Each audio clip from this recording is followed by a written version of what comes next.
So there are 28 elk zones in the state. Of course, we have 99 game management units, but we've combined those in to make 28 elk zones. And there have been some changes in the new elk plan for the zones. And you can see that the South Hill zone is now separated from the Oahe zone. The Teton zone actually was absorbed by the Palisades zone and the Island Park zone. And the Smoky Mountain zone and the Bennett Hill zone were actually combined into one zone. And that was more related to how elk move and how their populations exist within that area. We don't want areas where we're hunting elk at one time of the year in one zone and then piling on a second season in another zone. So that's how we broke those up based on elk population movements and migration patterns.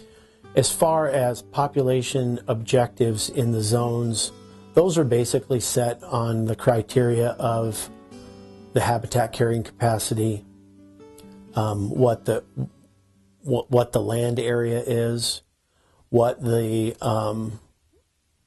social carrying capacity is. And what I mean by social carrying capacity is, in some places we have elk that are causing problems with agriculture.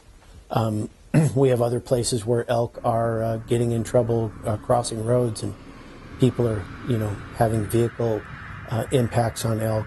And those things actually are social carrying capacity issues where we want to lower the number of elk to kind of reduce or to manage those levels of elk so we can reduce some of the impacts that they're causing. So we set population objectives from those variety of things: habitat, land mass, genetics, predation levels, and kind of take all those factors into play before we set a population objective.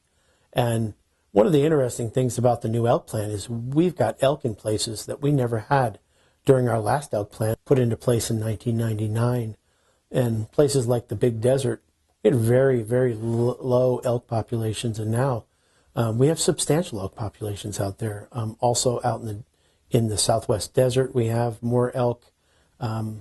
We are seeing more elk in places like the Palouse Zone and parts of the Panhandle Zone where we didn't have elk even just shy 15 years ago.